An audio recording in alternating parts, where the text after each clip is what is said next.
Pinakasalan ko na siya. Nag-propose na ako sa kanya. Ano bang mga pinaggagawa mo sa buhay mo, Charles? Sinasayang mo pa naman sa babaeng yan.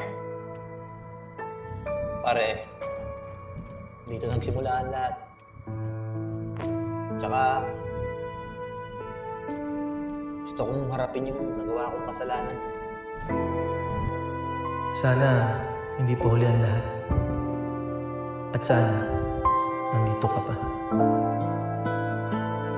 Kung totoo man na umuwi ka na, sana hindi tayo magtagpo. Dahil hindi pa ako handa. Mars, ganda nito. Ay, Mars. 50 na lang sa'yo. Keep the change, Mars. Oy, galante si Mars. Salamat. Siyempre, para naman marami kang kita. Kita mo nga, oh.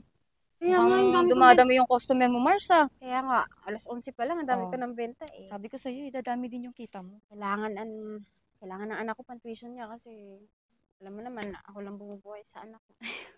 Okay lang yan, Mars. Simula lang yan. Kaya nga eh. Mama, Oh, nakabenta anak. po ako 500. Talaga? Sure ka? 500? Wala nang suklito? Wala na po. Kita mo nga naman tong inaanak ko. Napakagaling naman magbenta. Siyempre, Ma, Maris. pwede po kami maglaro sa simbahan ni Sia. O sige, anak, basta huwag kayong lalayo, ah. Oh, huwag kayo masyadong magpapainit ha. Sige na, baka umulan. Ingat kayo. Ano talaga na itong anak ko eh. Magaling sa pera, manong-mano sa tatay niya. Mars, kawa, naalala mo pa yung dating mong... Ay, huwag na natin pag-usapan yun. Mars, ano ka ba eh? Kailangan ko na maging totoo. Minado naman talaga ako na magaling sa negosyo ng tatay ng anak ko. Ay, kalimutan mo na yun. I-stress mo lang sarili mo. O sige na, Mars, kunin ko na to, ha? Sige na, Mars. Oh. Ay, may sukli ka pa 50, di ba? Hindi, sa'yo na yun. Ito, free, may free ka na. Oh. Palitan ko, ang dumi. Ito na lang. Sige. Okay, sir. O, sige na, Mars, ito na ako, Thank you, ha? Mars.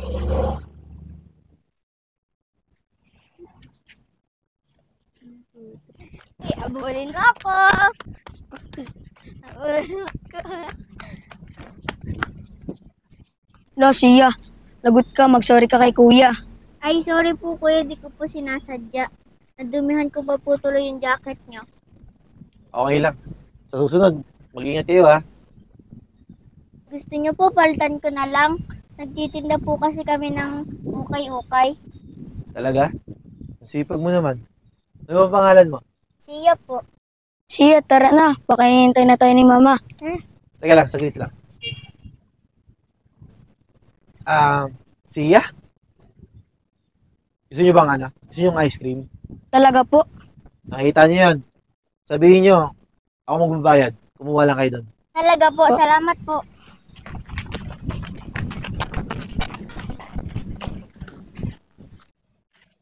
Mars! Oh, Mars! Diyan ba yung anak ko? Ay, ano? Wala pa. Kasi galing akong simbahan. Hindi ko makita yung anak ko, eh. Ano sabi nila maglalaro sila sa simbahan lang? Sabi ko na nga walang lalayo, eh. Talaga yung mga bata na yan. Ako, mapapagalitan ko yan si Sia. Oh! Saan ka ba galing? Anong oras na? Di ba sabi niyo saglit lang kayo? Kanina pa ako naghahanap sa simbahan, ha? May nagbigay po kasi sa amin na ice cream. Oh, sumama kayo doon. Eh, hindi niyo naman kilala. Hindi ba sabi ko, huwag ka sasama sa hindi mo kilala?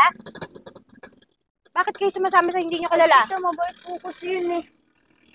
Mabait. Opo. Baka mamaya nangunguha ng bata yun, ha? Paano niyo naman nasabing mabait? Binagyan po kasi kami ng ice cream eh. Oh, pag binigyan kayo ng ice cream, sasama na kayo? Ay, paano kung kidnapper yon? Di, tita, mabait po yun eh. Baka, kasi kamukha po ni Sia. Baka tatay niya po yung kasi wala po siyang tatay. Ikaw, anak, yung anak mo, be. Kung ano sinasabi? Ikaw, huwag ka magsasalita ng ganyan sa inaanak ko, ah. Pasensya ka na, Mari. Basta sige na, iwi mo na yun. Mga pawisan na yung mga bata eh. Papaliguan ko nga, init eh. Hindi ka na, umuwi na nga tayo kung ano nung sinasabi mo eh. Anak, naman yung pawis mo. Pero ito ba yun? Kamukha mo daw yung lalaki nagbigay sa inyo ng ice cream? Hindi ko po alam, pero parang ang tagal ko na po siyang kilala. Alam mo, anak, kahit pa kamukha mo or mabait yan, hindi ka ba sasama sa hindi mo kilala, ha? Lalo na wala ako. Eh, paano kung bitbitin kayo nun? Tapos nangunguha pala ng bata yun. Sorry po, Mama.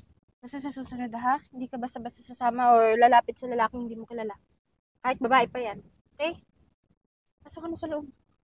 Maligo ka, baho mo. Sige po. Pasumakit ng paa ako. May lakad. Oh, Pre. Bakit ngayon ka lang?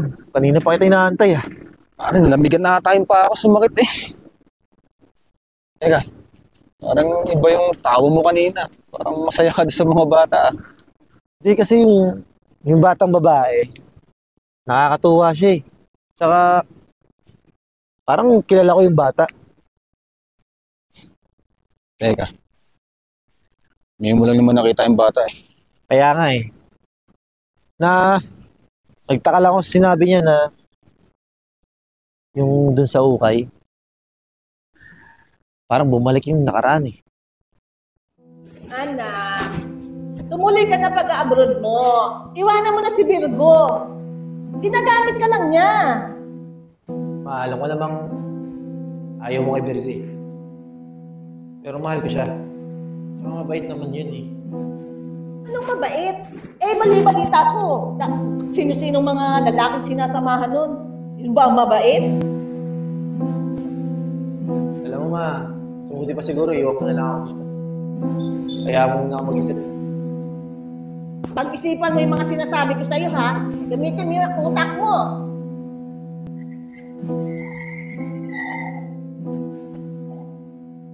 Teka. Baka may kinalaman niya doon sa kunekento mo sa akin nakaraan mo. Yung sundo ko sa'yo. Hindi ako sigurado eh. Kaya pare, alam mo yung batang yung lagi ko nakikita eh. Tsaka medyo kabig mo nga oh. Hindi kaya pare, baka anak mo yan. Nanggigigil talaga ako sa Charles na yun. Walang isang salita eh. Napakamamasbul talaga. Ano gusto mong mangyari, Mars? Sugod ko na ba? Pigilan mo ako. Mars, wala naman. Malis na nga, di ba? Wala naman akong magagawa eh. Ayaw ko na ma-stress. Ayaw ko na di umiyak. Eh kung ayaw sa akin ng magulang niya eh. Tsaka ng kapatid niya. Nanay niya yun. Pero susundin niya yun. Kung ako sa'yo, Mars, maghanap ka na lang yung iba. Kalimutan mo na yung lalaki mo. Wala kang papalagi. Masisiraan ka lang ng bait dun eh. Kailangan maghanap ng iba. Iniisip ko ngayon kung ang gagawin. Siguro, tatayo na lang ako ng negosyo. Para mabuhay kami. At kayo siguro ako ng ukay-ukay. Kami? Ano ba sabihin, Mars? Ano? Kaya siguro iniwan ka ng Charles na yun, kasi buntis ka eh. Mars, hindi nga alam. Ano gusto mo mangyari dyan? Itutuloy mo pa din? Mars, ano ka ba?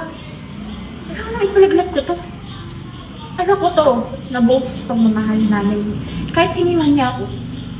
Ikaw lang ata nagmamahal eh.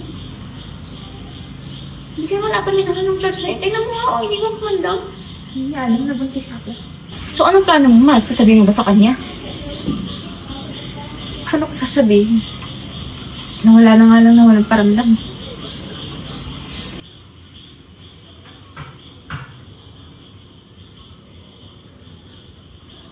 Mars, di ka ata dumaan sa ukay kagabi. Sorry na, Mars, kasi yung tropa ko ng libre. Ay, sana all nalilibre. Siyempre, Mars, yung pizza niya, balikbayan.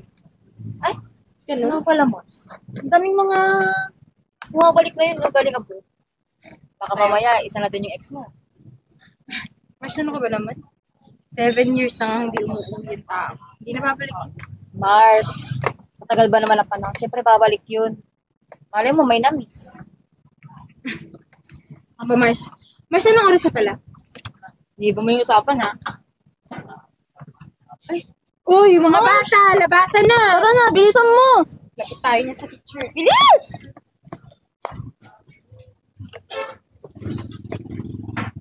Ate, isang ang siomay.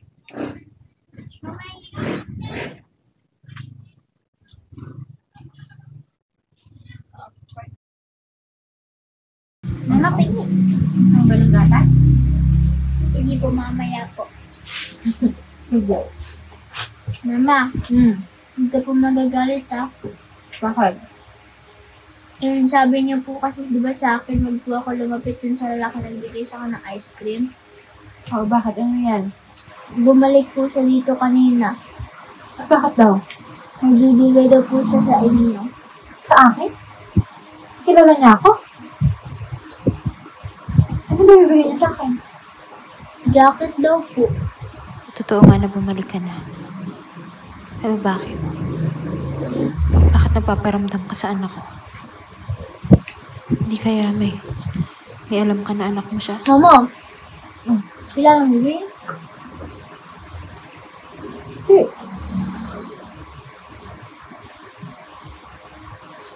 Ano, kumain na lang tayo?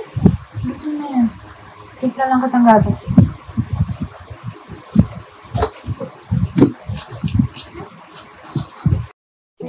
Di ba sabi ko, huwag ka lalapit dun, anak? Eh, mama, mabait po yun. Sabi nga po ng customer na bumili sa akin kanina, yun daw po yung balikbayan. Yung balikbayan, Mars. Balita ko, gwapo daw yun ah. Huwag niyo nga akong gawing sinungaling. Tsaka ano to? May pag-away ka sa mga bata? Ay, kuyang mabait. Huwag mo nga tawagin yung tito kong kuya mo. Hindi mo naman yung kilala eh. Balita ko, punta ka sa ukayan ng babae yun. Teka lang. Nagagalit na naman kayo. Tsaka sino bang babaeng yun? Yung babae nga, si Virgo. Isumira sa pangalan natin.